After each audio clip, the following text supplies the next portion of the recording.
আমাদের organising secretary Dipak মহাশয় আর আমাদের সঙ্গে উপস্থিত আমাদের যে ক্যামেরা মারতেছে আমাদের বদল স্টেশন ইউনিয়নের সভাপতি আর প্রাইমারির সভাপতি সম্পাদক মহিলার সভাপতি সম্পাদক বিএসইউ ইউডোর সভাপতি সম্পাদক আর এই গ্রামের আমার মুরব্বী গাওবরা স্যারগুলাকে আমি ধন্যবাদ দিচ্ছি, বাইদেউগুলাকে সবাইকে ধন্যবাদ দিচ্ছি আর দাদাগুলা সবাইকে আমি ধন্যবাদ দিচ্ছি। আমি কয়েকটা গুরুত্বপূর্ণ কথা বলবো, গরমের মধ্যে অত লম্বা চূড়া লেকচার দিয়েও লাভ নাই। যে অরুণোদয়তে আমি প্রথম বলবো, অরুণোদয় এই অমৃতপুর গ্রামে আমাদের কুরুক সমাজে না কুরুক মহিলা পাইতে লাগি বলিয়া ডিসিকে ডাইরেক্ট বলছি, তারপরে এখন আমাদের এমসিএল স্যার লিখিয়ে দিলে এটা direct accept code of conduct না হওয়া পর্যন্ত এখনো যদি যেতে পারে কালকা তাও হবে, যদি অল্প খরচ করতে পারে ডাইরেক্ট এটা ভোগে যাবে না, ডাইরেক্ট ডিসি অফিসে। এটা আমরা আজকেও পাঠাইছি। কালকা বিন্নাখাতা একজন লোক আমাদের বিপিএফ থেকে লিস্ট দিছে, ওই বিপিএফ লিস্টে দেওয়ার পরে ওই 2 দিন পরে কি হইলো, ইউপিপিএল একজন লোকে জয়েন করলো। আমাদের লোক তো রাগ হইলো, ওয়াটার দিবি না বলে রাখছিল, কালকা মিটে আমি তো পুরানা বিপিএফ, আমারটা কেন খাটলো হইলো, তখন বললো ওই ইউপিপিএল এ জয়েন হয়েছিল তো এটার জন্য আমি রাগ হয়ে খাচ্ছি বললো। কালকা আলাপ করিয়া আজকে 3 জন পাঠিয়ে দিয়েছি ডিসি অফিসে। এখানে যদি 2-3 জন যদি বাকি আছে, কালকা যদি কোড অফ কন্ডাক্ট না হয়, কালকার ভিতরে যদি ডিসি অফিসে যেতে পারে এটাও হবে। যদি 2-3 জন যদি থাকে, অবশ্যই স্যার বাইরে গেছে নিজের পার্সোনাল কামে, না হলে স্যারের সই লাগেন, দেখুন স্যারের সই পাবি না তো, এইটা আর কি, কোনো সন্দেহ নাই।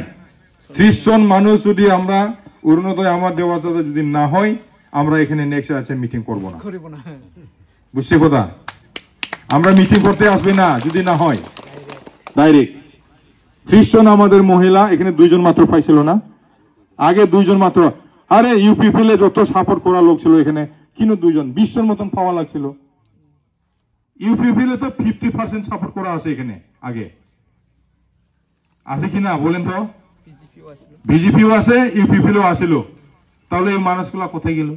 কিন্তু আমার বিপিএফ কম ছিল, কিন্তু আজকে যেভাবে আপনারা আসছে 30 জন আমার মহিলা বাইদেউরা অরুণোদয় স্কিমটা পাবে সেপ্টেম্বর মাসেই।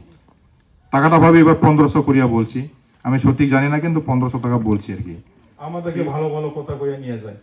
আর আজকে কাশিয়াবাড়ির মধ্যে বিজেপির মিটিং আছে না, ডক্টর হেমন্ত বিশ্ব শর্মা স্যার আসছে, এখানে আসে নাই, ওদের পাইকারি গুলো আসে নাই নিতে গেছে নাকি? 2-3টা টোটো থাকবেন,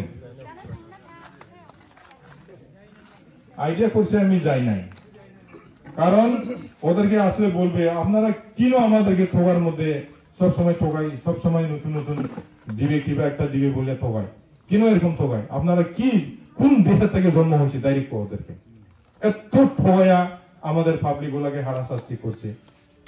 একটা পটাশের করতে কমসে কম একটা খামের পটাশের করতে আপনার 50-60 টাকা যায়, যদি 10 পর হয় 500 টাকা যায় না যায়। আর এই ওরা পয়সা নেয় না, এরকম অরুণোদয় কিবা করলে অনেক পয়সা নেয় ওরা। ভোট লাগলে মানে আমাদের জনসাধারণকে ভোট আদায় করার জন্য ভালো ভালো বলে। এই ইলেকশন যদি বিজেপি আরো সরকার হয়, গির্জা ঘর বাঁধাবে ওরা, গির্জা ঘর। এই ভাইরাল হয়েছে না, অনেক মারা ভাইরাল হয়েছে না, মারছে না, মারি নাই, ফাদারকে মারছে না। আমার ভারত দেশটা হইল নিরপেক্ষ দেশ, যে ইচ্ছা চাই এই ধর্মটা নিতে পারি, আমি ইচ্ছা হইলে আমি হিন্দু হইতে পারি, ইচ্ছা হইলে খ্রিস্টান হইতে পারি। আমার এখানে করছে সবাই বলে বিজেপির কাম নাই, এখানে দেওয়া লাগে না, এটা দেওয়া যাবে না বলছে। হেমন্ত বিশ্ব শর্মা একটা কথা বলছে, আমি যত জিকিম তাতে আমি ইলেকশন কিলিম, আমি জিকিবর কারণে ইলেকশন কিলিম, এভাবে বলছে না, কারণ যেখানে জিকার লাইন আছে এখানে ওরা ইলেকশন খেলবে, সবাই বলে ওরা দিবি না। তার জন্য এখানে যতটুকু বিজেপির সাপোর্টার ছিল সব বিপিএফ এ আসা মানে যোগাযোগ হয়েছে, অনেক লোক আসছে, কমসে কম রাইমনা প্রাইমারি হিসাবে 1500 বা 2000 মতন হইল না জয়েন্টটা টোটাল। স্যার বেশি নজর করিয়া আছে, কোন মানুষ গেলে গাড়ি ভাড়া যে 200 টাকা পাই নাই বলতে পারবে? অফিসে গেলে কিবা একটা বিপদ আছে, কোনোদিন গেলে স্যার কোনোদিন হাতকালি পাঠায় নাই। আর রাইমনার মধ্যে যেটুক ডেভেলপমেন্ট করা লাগে স্যারে অনেক দায়িত্ব নিয়ে কাম করছে। রাস্তা এখন তো সরকার নাই, তবু রাস্তা ঘাট বানিয়ে দিছে। তার জন্য রাইমনার মধ্যে স্যার কমসে কম একটা ইলেকশনে 10-15 লাখ টাকা খরচ করে, এই জব কার্ডটা আপনাদেরই পাবে। ওরা তো একজন মানে জব কার্ডের কাম দিতে পারে না, 5 বছর আমাদেরকে তোগায় শেষ করছে। তাহলে আমাদের এই 1 কোটির বেশি টাকাটা লাগে, ভবিষ্যৎটা লাগে, না ইউপিপিএল এর ঠোকানো 10 টাকা লাগে? বলেন তো কোনটা ভালো, বিপিএফ না ইউপিপিএল? এটার জন্য কোনো চিন্তা করা লাগে না। আমাদের পুরুষগুলা এখন জঙ্গলে কুড়ি কাটিবার জন্য যাবার পাই না, অল্প সামনে গেলেই ধরে মারে।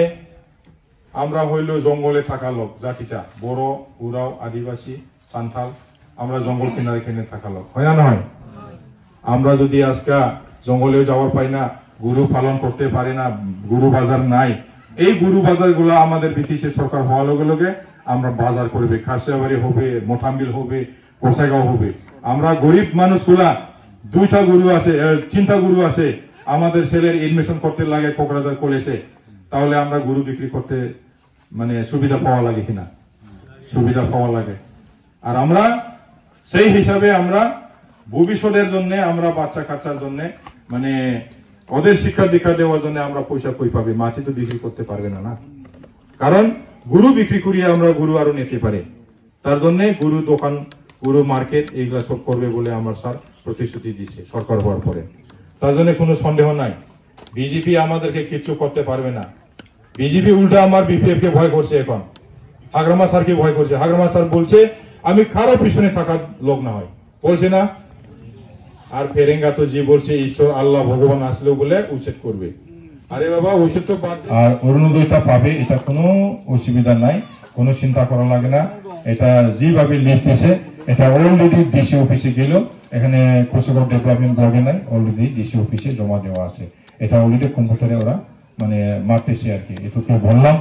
তো আগামী দিনে আপনারা আমাদের মৃত্যুঞ্জয় স্যারকে নাঙ্গল সেনে ভোট দিয়ে জয়যুক্ত করিয়া স্যারকে মন্ত্রী বানাতে পারি, সেই আশা রাখে আপনারা সবাই আশীর্বাদ দেন, আপনারা সবাই ঠিক থাকেন, এটুকু বলে আমি এই সময় শেষ করলাম। ধন্যবাদ, থ্যাংক ইউ, ধন্যবাদ।